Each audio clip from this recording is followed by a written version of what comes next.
Have you ever wondered what really happens when we take our final breath? Not from a medical standpoint, not from what someone else told you, but from deep within your soul? Once upon a time, in ancient Tibet, there was a book known as the Map of the Soul, a mysterious guide not meant for the faint of heart. Every single day, millions leave this world without ever realizing that their true journey is only just beginning. Then one day, I stumbled upon a translated passage from the Tibetan Book of the Dead, and everything I thought I knew about death shattered. That moment sparked something in me. I began asking questions, listening to stories from people who had near-death experiences, and talking to those who had spent a lifetime preparing for the moment they'd leave their bodies behind. And finally, I arrived at one quiet, powerful truth. Death isn't the end. It's the final test of how deeply and consciously you've lived. What you're about to discover is a journey most people never dare to take. Together, we'll explore what truly happens in the 49 days after death, why most souls fail this invisible test, and how you can begin preparing for it starting right now. Don't look away. This might be the most important video you ever watch. When I was a child, I believed that when someone died, they went to heaven, a place filled with fluffy white clouds, soft harp music, and eternal happiness with their loved ones. As I got a little older, I heard a different story, that if you lived the wrong way, you'd be judged and sent to a place of eternal punishment, somewhere beyond the imagination, full of fire and fear. And like most people, I became afraid of dying, afraid of judgment, afraid of disappearing forever. But then I started to ask questions. If there are hundreds of cultures, dozens of religions, and each has its own version of what happens after death, which one is true? I met Sarah, a hospice nurse who had been at the bedside of over 300 patients in their final moments. She told me something I've never forgotten. In their last hours, some people smile, as if they're reuniting with someone they love. Others close their eyes in peace, as if they've glimpsed something far greater than this world.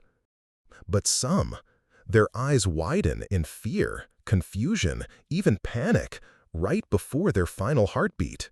Same moment, different reactions, completely opposite energies.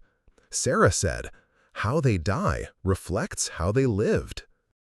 What we believe about death isn't usually based on experience, it's based on cultural programming. Since we were kids, we were told things like, "Be good or you won't get into heaven. Follow the rules or you won't be saved." And one day, someone else will judge your life and decide what happens to you. We were taught to live to avoid punishment, not to live to understand ourselves. And perhaps the scariest part? No one ever taught us how to prepare for the one thing we all must face. It's not that death is too mysterious. It's that the truth is too simple and too disruptive to everything we've been told. Because if there's no final judgment, no literal heaven or hell, and if your own mind creates the experience after death, then you can't blame anyone else. You can't beg someone to save you, and you can't run away from you. I've come to see that what makes people fear death isn't the unknown. It's the fact that we've never been taught how to face the truth that every decision we make leaves an imprint on our consciousness, and those imprints become the path we walk when our body is no longer here. So what really happens when the soul leaves the body? Is there a moment, brief but powerful, where you could transcend everything if you're aware enough? Let's step into that sacred moment the Tibetan masters called the clear light of reality. There's a moment, and if you recognize it, everything changes. No more rebirth, no more illusions, no demons, no judgment, no pain. Just one thing. See the light and you're free. According to the Tibetan Book of the Dead, right after the soul separates from the body, it's met by something extraordinary, the clear light of reality. It's not a beam of sunlight. It's not the glow of a lamp. This light has no shape, no color, no sound, and yet it holds the entire truth of the universe. Tibetan masters call it our pure Buddha nature, the original essence behind all things. It doesn't come from the outside. It shines from within you, from the very core of your soul. I once heard the story of John, a U.S. soldier who had a near-death experience during the Iraq War. He said, "When shrapnel hit my chest and I started losing consciousness, I expected darkness. But instead, I saw a soft white light. It wasn't blinding. It felt familiar, like coming home." John said that if he had let go, he would have dissolved into that light. But he had a wife, kids, so he chose to come back. Years later, he stumbled upon a translation of the Bardo Thodol, and it hit him. That light wasn't a dream. That was the moment I could have broken free from the cycle. It sounds simple, doesn't it?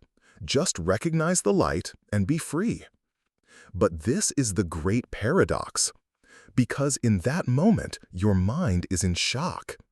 You've just left your body. You're still holding on. Who am I? Am I really dead? What about my kids, my unfinished business? And those thoughts, those attachments, make you turn away from the light. Instead of surrendering to it, you pull back, searching for something more familiar. And that's when the illusions begin. That moment, that tiny window of complete liberation, requires a total surrender. But if you've never practiced letting go, if you've never sat still in chaos, if you've never looked inward, then when that moment comes, you won't recognize it. Because death doesn't make you wiser. It only reveals what's already within you. And if you've spent your whole life chasing light outside of you, you may never find the one that lives inside. But when you turn away from the light, something else begins to unfold. Your mind starts rebuilding the world it once knew. Familiar voices, beloved faces, comforting places. Not to guide you, but to test you. That's when the illusions begin.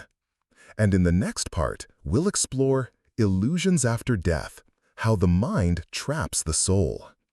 Even after death, you still see, you still hear, and yes, you still feel, even though you no longer have a body. But what you see isn't the real world. It's what you believed to be real. The mind creates what it knows.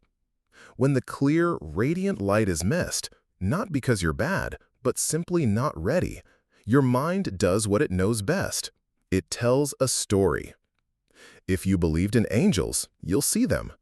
If you feared hell, you may see terrifying flames. If you longed for your parents, you might find them standing there, arms open. All of it crafted lovingly and convincingly by your own mind. A human story, Evelyn and the shadow of her husband. Evelyn was an 84-year-old woman in California. She flatlined for 7 minutes before being revived. When she woke up, she described something extraordinary. "I saw my childhood home and my late husband standing there. He smiled. He reached out his hand to me.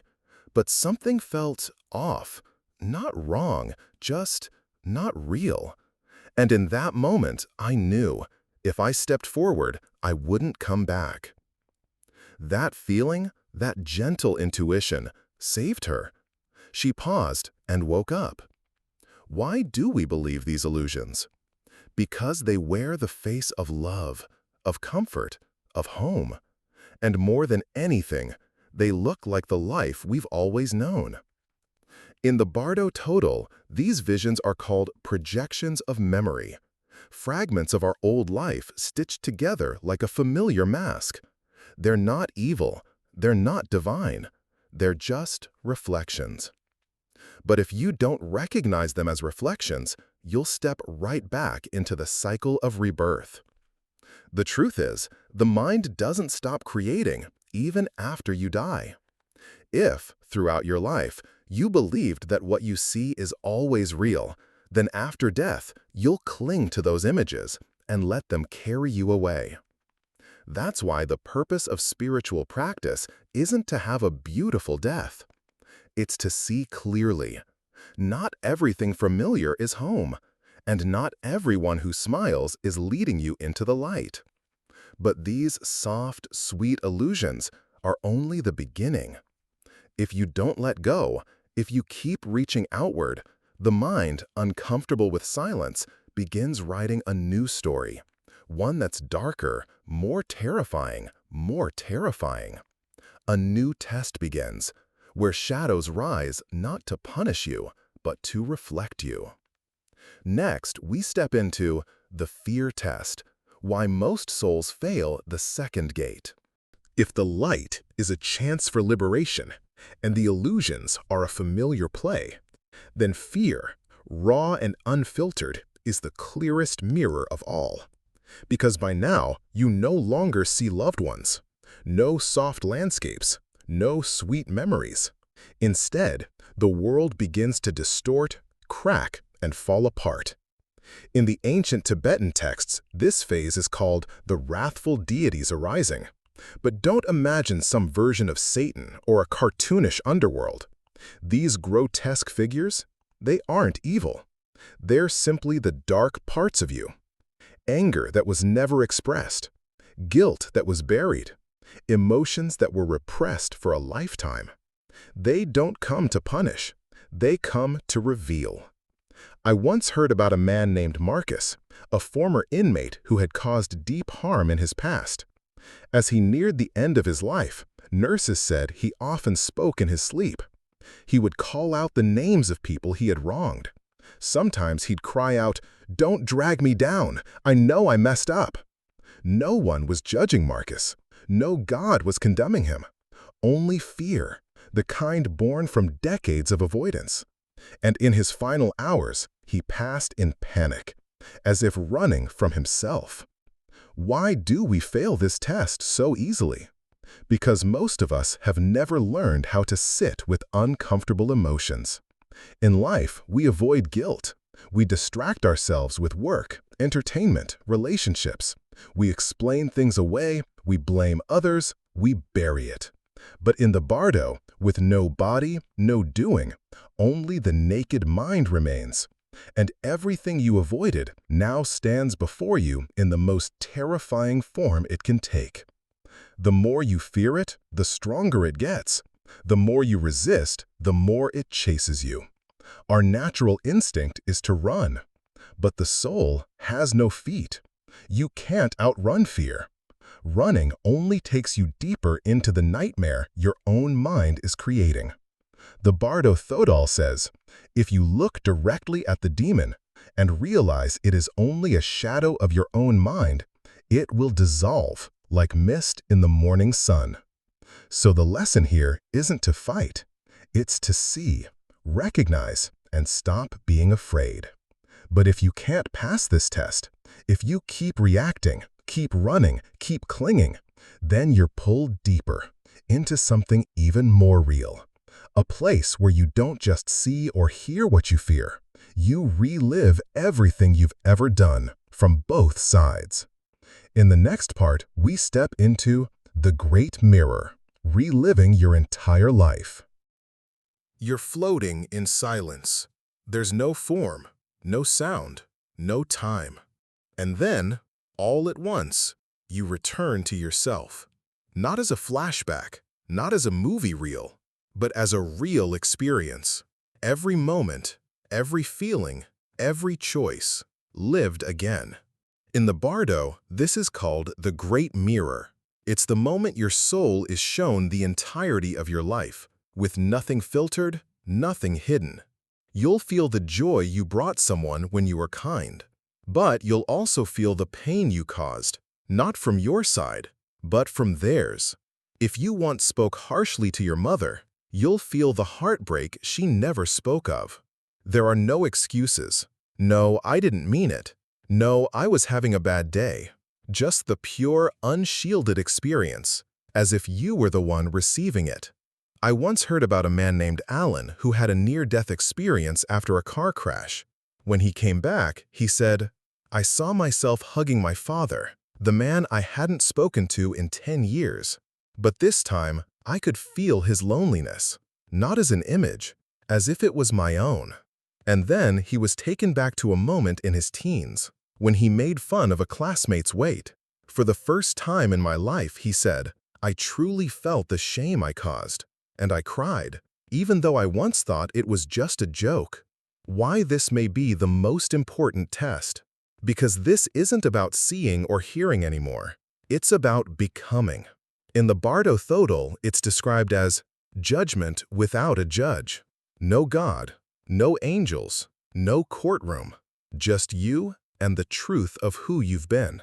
We often tell ourselves, as long as I haven't done anything really bad, I'm a good person. But in the great mirror, there is no big or small. There is only the impact you had on others. A kind word can be medicine. A cold stare can be a wound that lasts a lifetime. And in this place, you will feel both, as if you were the one on the receiving end. And then, after everything has been revealed, after you've lived it all again, not with logic, but with heart, you are no longer the same. You've been reshaped by your own truth. If you're filled with regret, attachment, sorrow, you'll be drawn back into the cycle, rebirth again.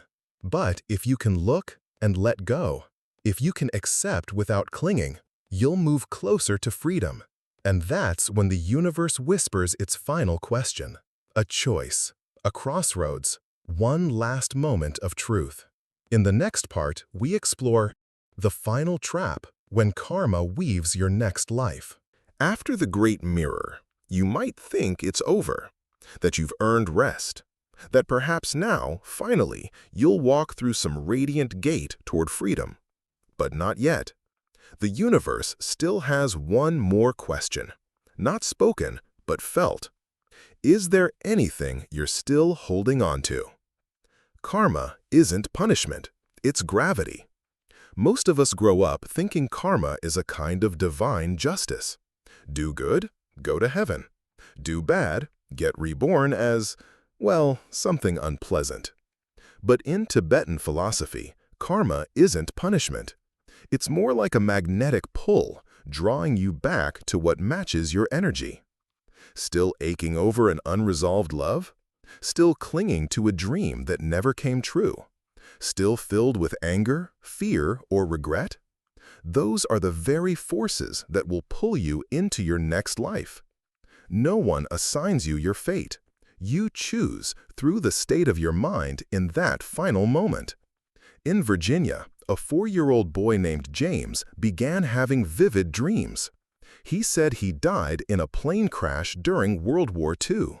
He described details, the model of the plane, the name of his squadron, even the ship USS Natoma Bay, things no one in his family had ever heard of. Researchers called it an incomplete reincarnation. James, it seemed, had been pulled back too soon, before his soul could fully let go, because the last thing he felt was that his mission wasn't finished. In the final days of the Bardo, the mind, even after the light, the illusions, the fears, and the mirror, still isn't ready to let go. So it creates one more layer of comfort. Loved ones waving to you, your childhood home, a dream that almost came true. And if you reach for it, you fall gently, quietly, into a new womb, a new life, a new cycle. No warning, no trumpet. You won't even remember that you were once on the edge of liberation. Here's the saddest part. No one forces us to be reborn. We volunteer. Because of a little regret, a little unforgiveness, a little voice that whispers, I'm not done yet. The Bardo Thodol says, liberation doesn't come from knowing more. It comes from letting go more lightly. So if we don't want to be pulled back, If we want to choose consciously, not automatically, we have to train the mind now, while we're still alive, not to escape death, but so that when it arrives, we can stand still in the middle of illusion. In the next part, we'll explore how. Training for death while still alive. 3 keys to liberation. There's a strange truth that few people want to admit. Death doesn't wait for you to be ready. It comes without warning. And most of us have never been taught how to face it. But the ancient masters, especially in Tibetan traditions, understood this well. To them, life is the training ground, and death is just the final exam. Why should we practice dying while still alive? Because once you die, you don't learn anything new. You only carry with you what you've already lived. If you've spent your life clinging, you'll cling again. If you've lived in fear, you'll react with fear once more. The way you live is the way you will die, and the way you die is the way you will live again. The 3 keys to liberation. Key 1. Detachment. Letting go without giving up. Detachment doesn't mean rejecting life. It means learning not to let life own you. You can still love deeply, work passionately, and enjoy your days. But don't let your titles, possessions, or relationships define who you are. For example, if losing a small item makes you feel like you've lost part of yourself, that's a beautiful moment to practice letting go. Small practice. Each day, choose one small thing to give away, with no expectation of getting anything back. Key 2. Awareness. Seeing through illusions. Death is only frightening when you haven't realized that life is already full of illusions. Compliments can make you forget who you really are. Failure can make you believe you have no worth. And those same illusions, they will show up again after death. Small practice. Before you react, pause for 5 seconds and ask, is this real or just something I'm projecting in my head? That tiny habit, simple, quiet, powerful, can become your compass in the bardo. Key 3. Acceptance. Welcoming death as a friend. Instead of avoiding death, try inviting it in, like an unexpected but sacred guest. We spend so much time worrying about the future, but the truth is, simply accepting death can set you free right here in the present. As Steve Jobs once said, remembering that you are going to die is the best way I know to avoid the trap of thinking you have something to lose. Small practice. Write a letter to yourself from the final day of your life. What do I want to remember most about this life? How do I wish I had lived? None of us know the exact moment we'll go. But if you live each day as a quiet preparation, then when death comes, you won't be afraid.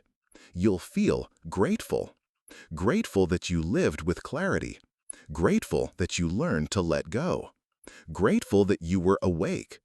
And when you've trained your heart deeply enough, when you face the light, the illusions, the fear, and your own truth, you will finally arrive at the last threshold. No more teachers, no more questions, just one silent choice that changes everything. Next, we step into the final chapter, why this knowledge was hidden and why you're ready now. Why didn't anyone teach this in school? Why didn't I hear about this sooner? You're not alone. The answer isn't easy, but it's real. Some truths are not meant to be comfortable. From ancient times to today, nearly every culture and major religion has crafted its own story about death, partly to explain the unknown, but partly to control behavior. If you believe a God is judging you, you'll obey. If you fear heaven and hell, you won't question. If you think death is the end, you'll chase after the material and forget your soul. And that's why books like the Tibetan Book of the Dead were kept secret, shared only among those truly ready to face themselves. Awakening is not something you can be given. No one brought you here. No ad campaign made you stay until the end of this video. You chose. You listened. You opened your heart. And that means something powerful. You're ready. In an old temple in Kyoto, there hangs a massive wooden bell. No one strikes it. Instead, monks pull back a long beam of wood and let it gently swing forward, and the bell sings only when it's ready. The temple caretaker once told me, "We don't force the bell to ring. We simply create the space for it to sound when the moment is right." Truth is just like that. You can't force someone to wake up. You can only create the space and wait for them to hear the sound within their own heart. There's no one judging you, no expectation that you have to be perfect. Just this simple truth. You're alive, you're breathing, and you have this moment to reshape the way forward. One day at a time, one thought at a time, one breath at a time. And this is your moment. If you felt something stir inside you, even just a flicker, a longing to live deeper, to slow down, to be more real, listen to it, because that voice didn't come from this video. It came from the light already living inside you. If something in this resonated with you, share this video with someone you love, not to convince them, but to open a conversation. Let the light that began here spread from you to the people who matter most. And if you'd like to continue this journey, stay with us, because there's still so much more that can ever be said in just one video. Death does not change you. It only reveals you. And you, who made it all the way here, you're braver than you think. You're not just ready for death. You're beginning to truly live.